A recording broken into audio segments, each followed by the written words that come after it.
I'm Neal Dempsey, venture capitalist with Bay Partners. I've been a venture capitalist for a long, long time. And I've seen a lot of great ideas and, quite frankly, a lot of bad ideas. Some companies make it, some companies don't. The experience I've gotten over the years is that there's a DNA for a successful entrepreneur.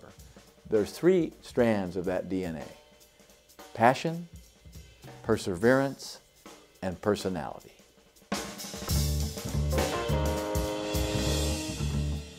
Every entrepreneur thinks they have the 3 strands of the DNA for a successful entrepreneur. The truth is, they don't. I know because I thought I had the DNA for a successful entrepreneur.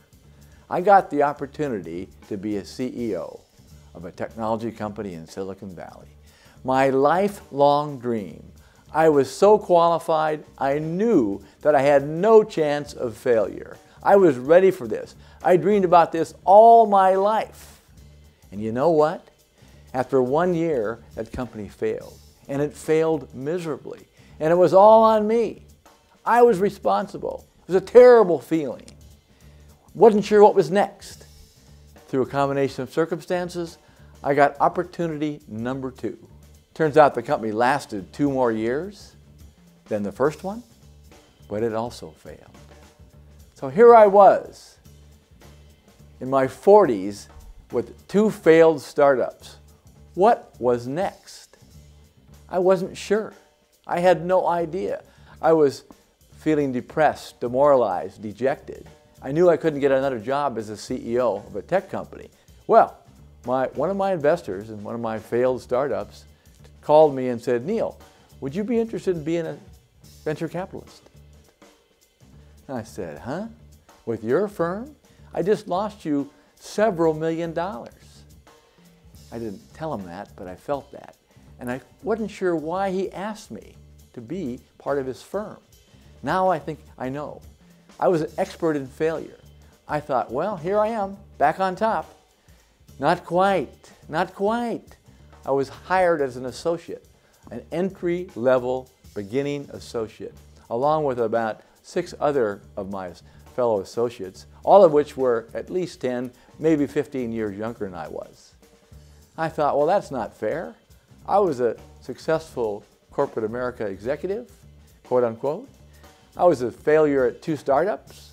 I had lots of worldly experience. So why wouldn't I be one notch above the trainees? Well, that's not how it works.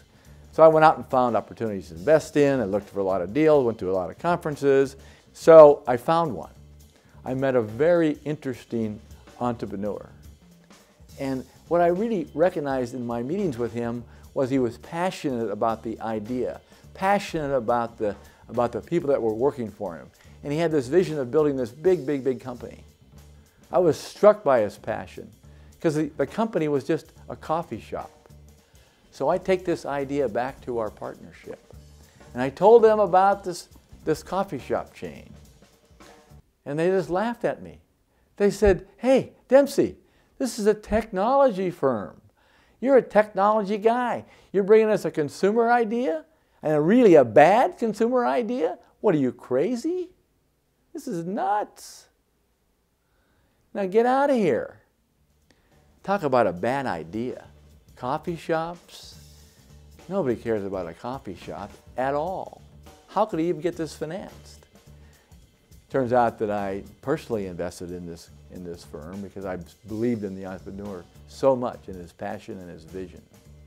That entrepreneur turned out to be Howard Schultz, the founder of Starbucks. Success in business is a very difficult thing to achieve. People say you have to have a lot of passion for what you're doing, and it's totally true. And the reason is because it's so hard that if you don't, any rational person would give up. It has to be linked to something that you are so passionate and crazed about. The ones that are successful loved what they did so they could persevere when it got really tough. And the ones that didn't love it quit because they're sane. You can't really succeed at the levels that you want to unless you find that thing that you're so passionate, excited, and in love with. If you don't love it, you're going to fail. So you got to love it, you got to have passion.